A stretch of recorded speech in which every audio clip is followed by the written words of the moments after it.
Muy buenas noches, profesor. Nosotros somos el equipo número 5 y vamos a hablar sobre nuestro protocolo.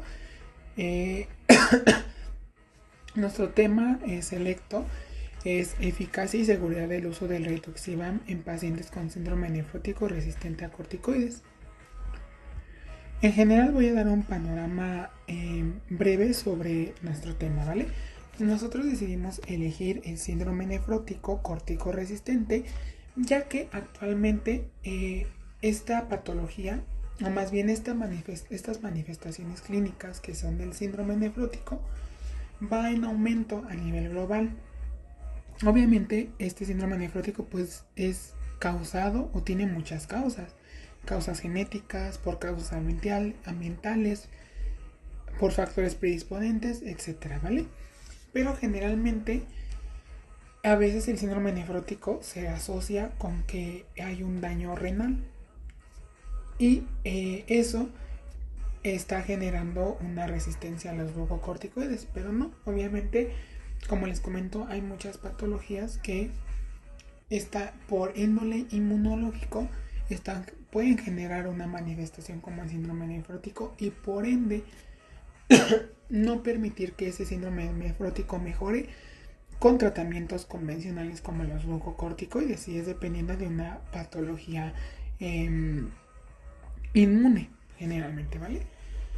Entonces generalmente actualmente se tiene registros de que el síndrome nefrótico resistente a glucocorticoides ha ido en aumento a partir del 2015. Para el 2020 se tenía un registro ya de la población que era de un bueno, no, se hizo una evaluación del síndrome nefrótico a nivel global, glucocortico resistente, donde la epidemiología arroja que se tenía una incidencia de aparición de 100 personas por cada 1000, ¿vale? Entonces obviamente en la epidemiología mencionaba que esto ya iba en aumento, o sea, realmente los casos ya no son tan aislados, sino que realmente la patología ya iba en aumento desde el 2015.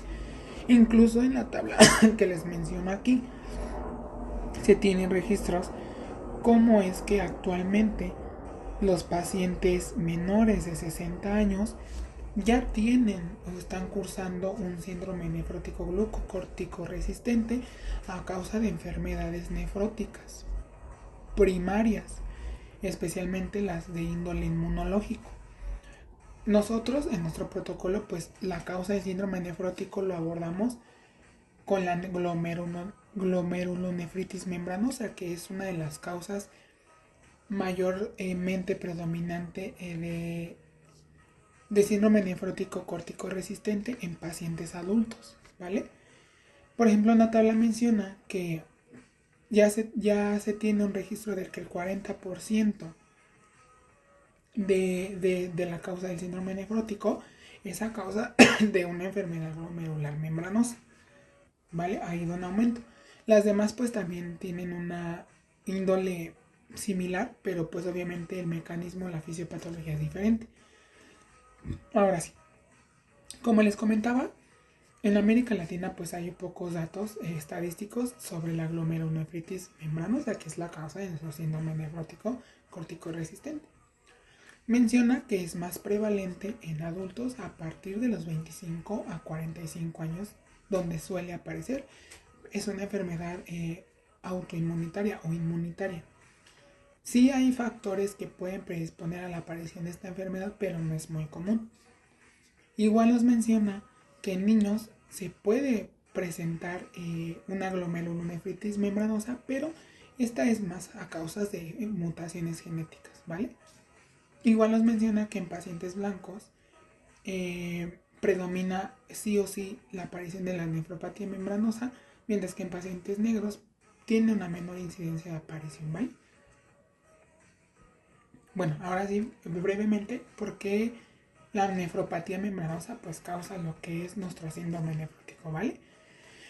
La nefropatía membranosa es una glomerulopatía, que se caracteriza por un engrosamiento difuso en la membrana basal glomerular y por la aparición de inmunocomplejos epiteliales, o sea, anticuerpos que van a estar atacando al podocito. Si recuerdan o recordamos, el glomérulo, o más bien el podocito, está compuesto por tres capas indispensables. Un capilar fenestrado, porizado, un conjunto de células que es al cual se le llama el podocito, y una membrana externa que protege tal cual a estas dos, ¿no?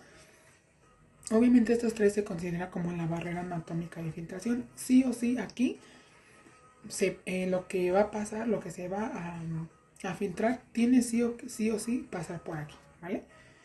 ¿Qué pasa? Como es una enfermedad autoinmune, se van a estar se van a estar haciendo o se van a estar generando anticuerpos ante el podocito, principalmente anticuerpos PLA2R, que son los que conforman la estabilidad del podocito.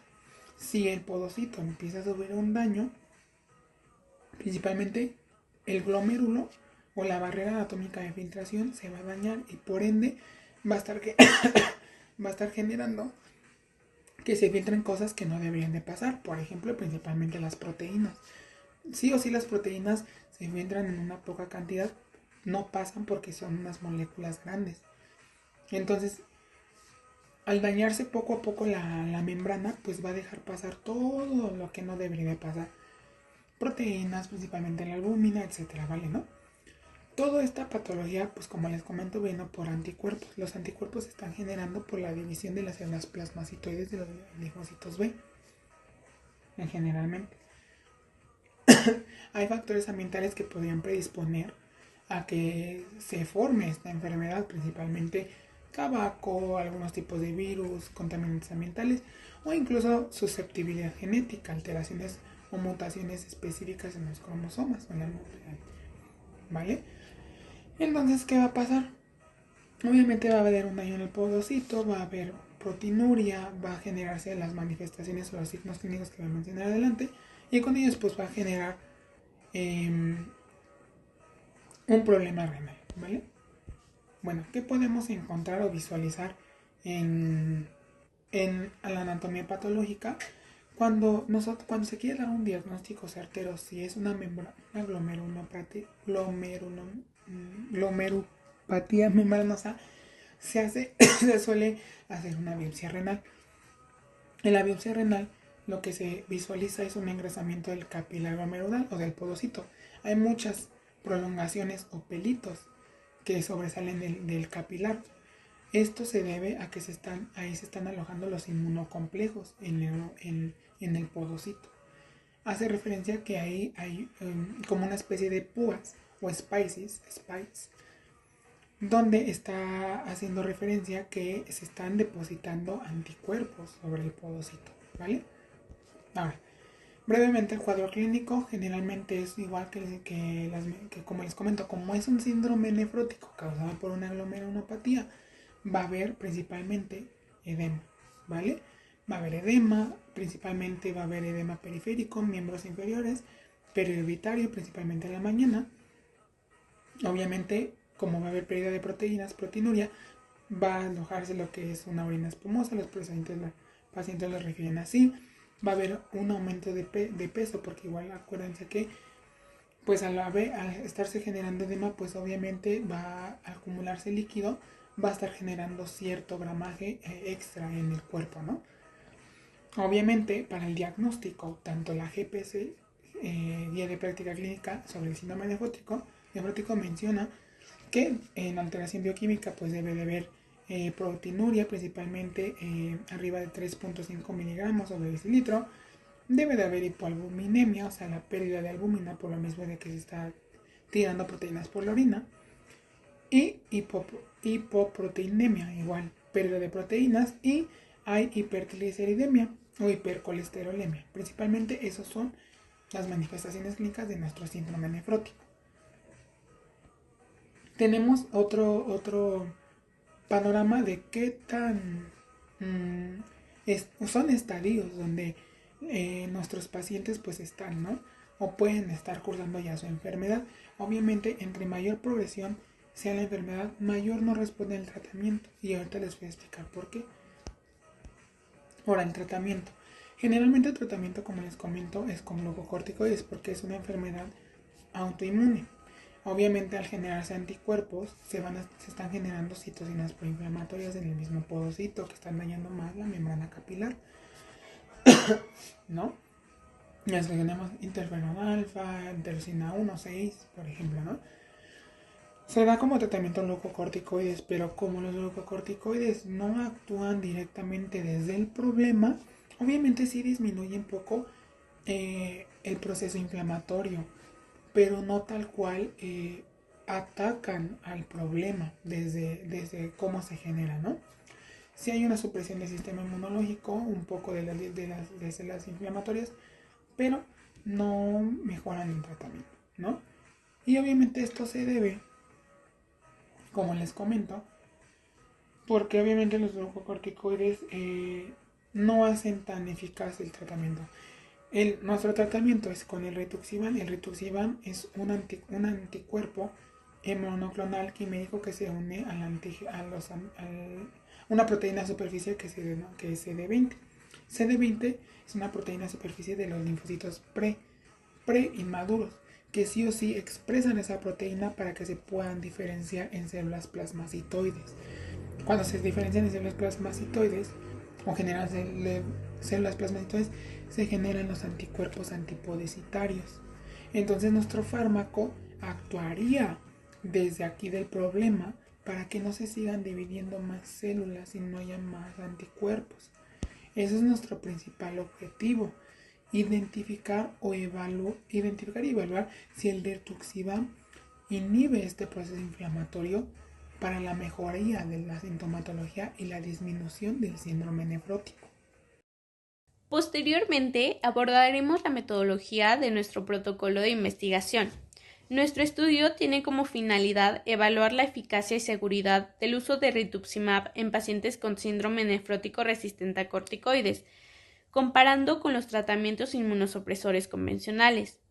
Con base en ello, nuestra hipótesis propone que el rituximab es eficaz para inducir y mantener la remisión de la proteinuria y que además presenta un perfil de seguridad aceptable frente a las terapias inmunosupresoras tradicionales. El objetivo general de nuestro protocolo es evaluar la eficacia del tratamiento con rituximab en pacientes con síndrome nefrótico corticoresistente inmunomediado, mediante el seguimiento inmunológico por citometría de flujo y su correlación con la respuesta clínica y bioquímica. Como objetivos específicos planteamos los siguientes: cuantificar los linfocitos B periféricos CD19 y CD20 antes y después del tratamiento con rituximab para determinar el grado y la duración de la depresión celular. También evaluaremos los cambios de la función renal a través de la tasa de filtración glomerular estimada y la creatinina sérica antes y después del tratamiento. También vamos a determinar la tasa de remisión completa o parcial de la proteinuria en los pacientes tratados con rituximab. Y por último, analizaremos los cambios cuantitativos en la proteinuria pre- y post-tratamiento, correlacionándolos con el grado de depresión de linfocitos B. El protocolo se llevará a cabo conforme a los principios éticos de la Declaración de Helsinki y la norma oficial mexicana NOM 012 SSA 3-2012, donde todos los participantes o sus tutores deberán firmar un consentimiento informado y la información obtenida será confidencial y utilizada únicamente con fines de investigación. La población de estudio estará conformada por entre 15 y 20 pacientes con diagnóstico de síndrome nefrótico corticoresistente inmunomediado. Los criterios de inclusión serán pacientes mayores de 25 años, de ambos sexos, con diagnóstico confirmado por biopsia renal o presencia de anticuerpos PLA2R y sin infecciones activas. Se excluirán aquellos con inmunodeficiencia primaria enfermedades hematológicas malignas o que hayan recibido inmunosupresores distintos a corticoides en las 4 semanas previas. Para el análisis inmunofenotípico emplearemos los siguientes materiales y reactivos.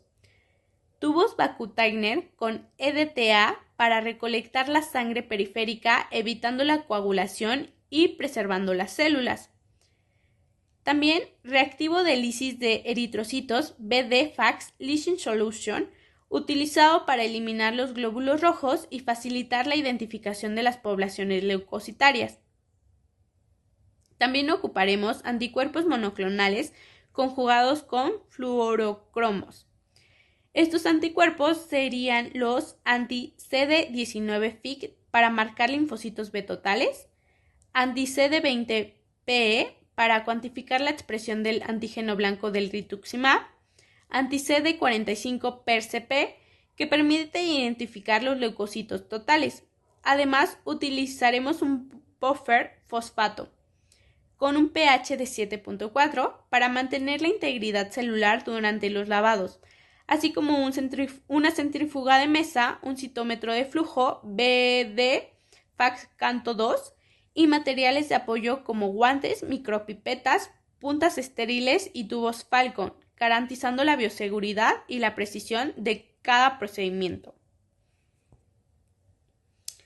A cada paciente se le tomarán 3 mililitros de sangre periférica mediante venopunción, utilizando tubos Vacutainer con anticoagulante EDTA, con el fin de evitar la coagulación y mantener las células en condiciones óptimas para el análisis.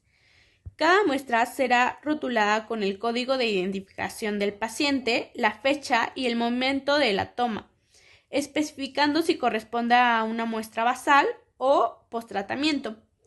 Las muestras se transportarán al laboratorio de inmunología bajo condiciones de bioseguridad, evitando la exposición a la luz directa o a temperaturas extremas para preservar la variabilidad celular.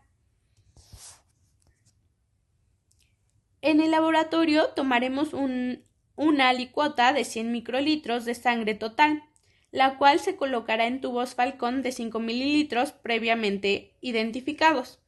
A cada tubo agregaremos 5 microlitros de los siguientes anticuerpos monoclonales: anti-CD19-FIC, anti-CD20-PE, anti-CD45-PERCP. Las muestras se mezclarán suavemente para lograr una distribución homogénea y se incubarán durante 20 minutos a temperatura ambiente y en obscuridad, permitiendo la unión específica de los anticuerpos a los antígenos de superficie celular.